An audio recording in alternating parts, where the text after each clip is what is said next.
All right, welcome.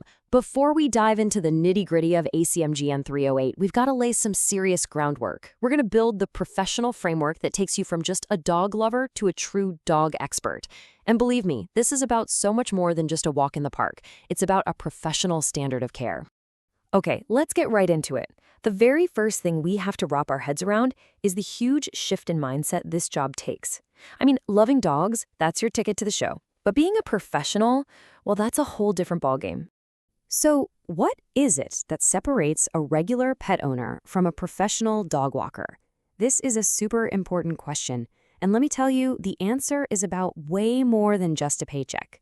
It's about a fundamental change in how you see responsibility. So really think about it for a second. What's the actual difference? And there it is. It's all about the professional framework for managing risk, safety, and the law. See, as a pro, you're working inside the system that's designed to protect you, the animal, and everyone else.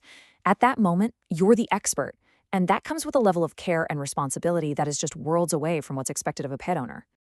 Okay, so over the next few minutes, we're going to walk through the 5 pillars of that professional framework. We've got know the rules, read the dog, scan the scene, gear up right, and communicate and document. These 5 things are the absolute foundation of this entire unit, so let's jump in. All right, let's kick things off with our first pillar, you've got to know the rules. This is all about getting a handle on your legal landscape. And honestly, it's the absolute non-negotiable bedrock of everything you'll do. Yeah, this isn't optional, it's not a nice to have, it's a legal requirement. We're talking everything from local leash laws and which parks are on leash or off leash, all the way to breed-specific legislation. And, that stuff can literally change from one side of the street to the other if you cross a council boundary. And this is exactly why it matters so much. If you're walking a dog without knowing the local laws, you're exposing yourself and your workplace to some serious legal trouble. We're talking fines, liability, even the potential seizure of the animal. In this job, saying, oops, I didn't know, is just never going to fly.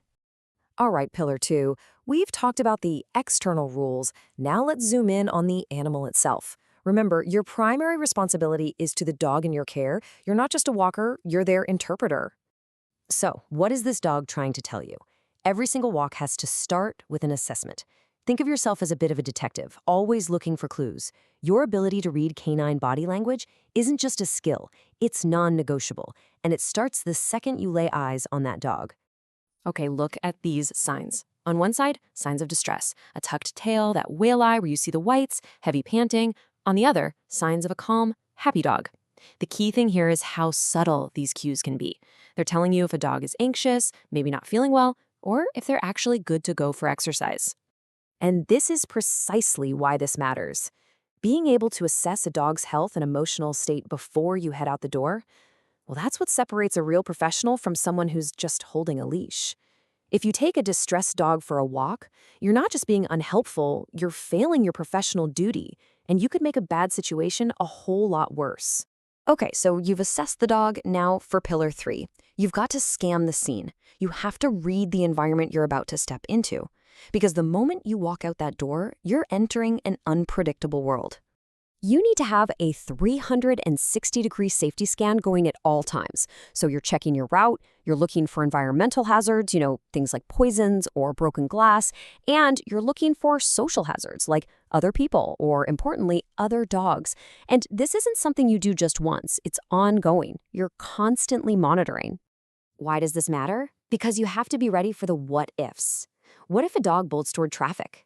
What if an off-leash dog comes running up to you? Knowing what to look for before it happens is what allows you to plan, to prevent, and to react the right way.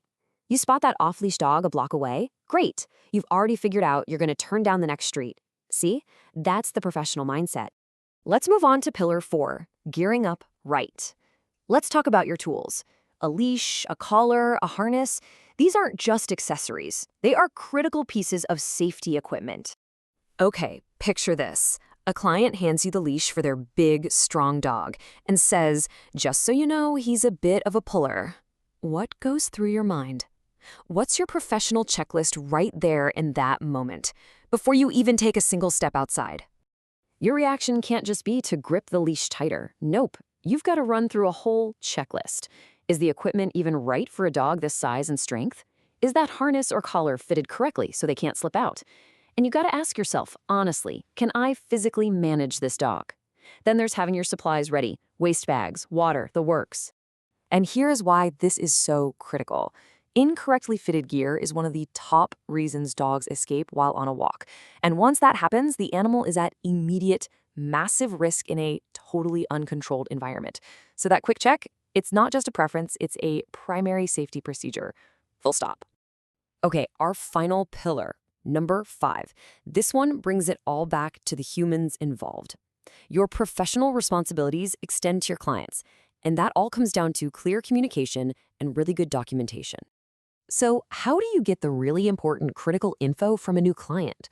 Because, let's be honest, the success and safety of your walk totally depends on the quality of the information you gather before you start. You can't plan for risks you don't even know exist. And this is a perfect example of what I'm talking about. A closed question like, is he friendly? Well, you're almost always going to get a yes. But what if you ask an open-ended question, like, tell me about his past experiences with other dogs? Ah, see? Now you might find out about a specific fear, a bad incident, or a trigger you absolutely need to know about. That's the kind of detail that can make or break a walk. And that's why this matters. Getting accurate info from the client is the foundation of your risk assessment. What they don't tell you or what you don't ask can have some pretty serious consequences for the dog, for you, and for the whole service. Your intake process isn't just paperwork. It's your first line of defense. So, there you have it, the 5 principles. Know the rules, read the dog, scan the scene, gear up right, and communicate. But here's the thing. These aren't just a checklist you tick off and forget about. They're an interconnected professional mindset that you bring with you on every single walk. Which brings us to the final thought. The next time you walk a dog, are you just going to be a walker, or are you going to be their professional advocate? That's the standard this unit is here to prepare you for. That's the goal, to be the expert, the protector, and the professional that every animal in your care deserves.